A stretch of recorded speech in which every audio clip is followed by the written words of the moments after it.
Assalamualaikum warahmatullahi wabarakatuh. Kami dari kelompok KKN reguler periode 96 unit 2A1 yang berada di Dusun Gempolan Triranggau, Bantul.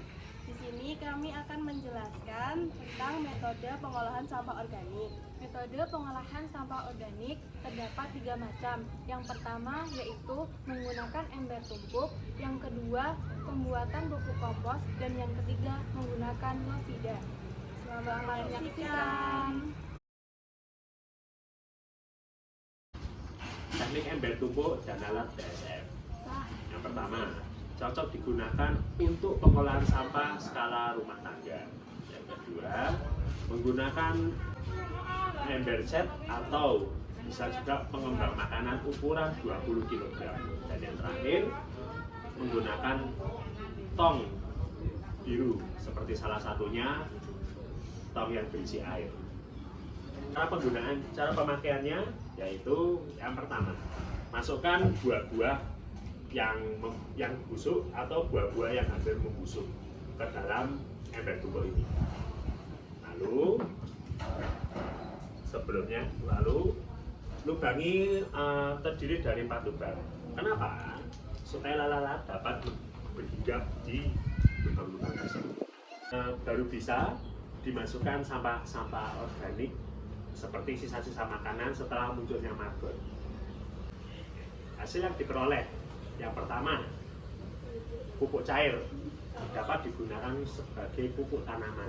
Yang kedua, larva atau maggot dapat digunakan untuk pakan unggas, ikan, dan reptil. Dan yang terakhir, pupuk padat yang berada di ember atas setelah dikeringkan bisa digunakan untuk pupuk.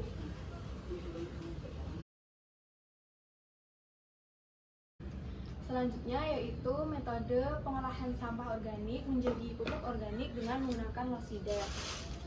Losida yaitu singkatan dari lodong sisa dapur.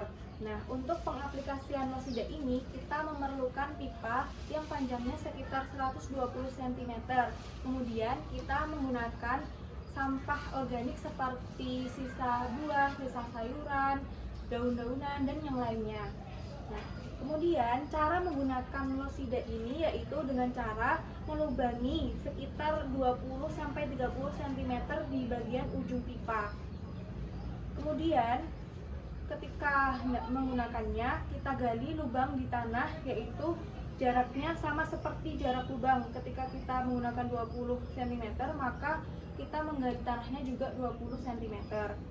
Kemudian setelah digali, masukkan pipa yang terdapat lubangnya ke dalam tanah. Kemudian di atas sini ada tutup dari losida. Tutup ini dibuka, kemudian dimasukkan sampah-sampah organik tadi seperti daun-daunan, sisa sayur, sisa buah. Kemudian ditutup. Setelah itu kita hanya menunggu 2 minggu. Kemudian pupuk kompos siap untuk digunakan. Caranya yaitu angkat lubang pipa paralon, kemudian diambillah pupuk kompos. Inovasi sederhana ini diharapkan dapat menjadi alternatif pengolahan sampah organik secara mandiri yang sumbernya berasal dari rumah tangga.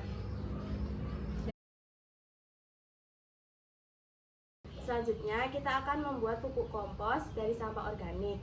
Pertama-tama siapkan alat dan bahan yang diperlukan. Untuk alat yang diperlukan, yang pertama ada komposter. Komposter dapat berupa pot atau juga bisa dengan ember yang sudah diberi lubang di bawahnya. Kemudian dibutuhkan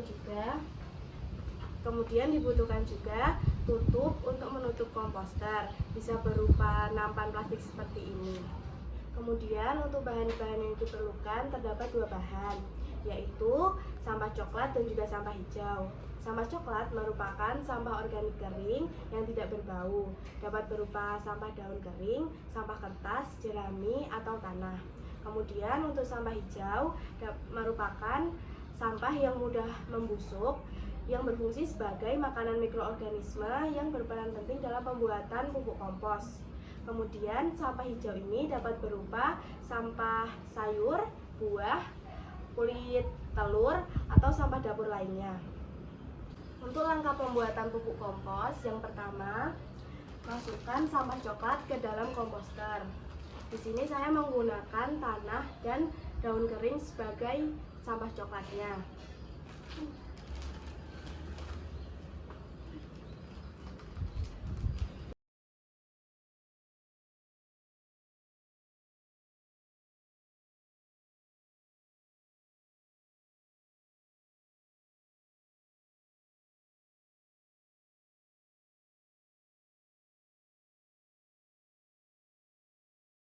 Setelah sampah coklat dimasukkan ke dalam komposter, tahap selanjutnya adalah memasukkan sampah hijau yang telah dipotong menjadi ukuran yang lebih kecil ke dalam komposter.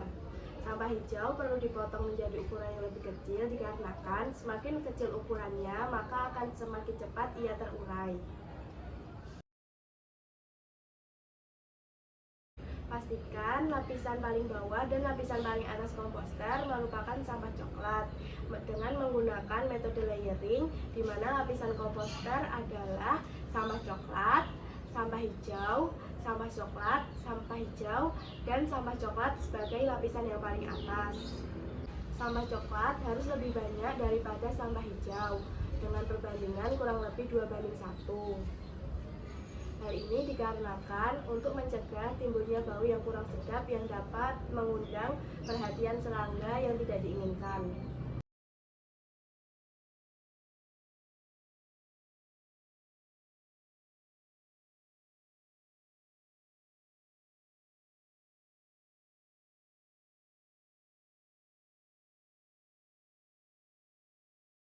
Setelah komposter telah terisi penuh dengan sampah coklat sebagai lapisan paling atas, komposter dapat diletakkan di atas tanah dan dapat ditutup untuk mencegah terjadinya kontaminan, bahan yang tidak diinginkan, dan agar tidak terkena sinar matahari langsung.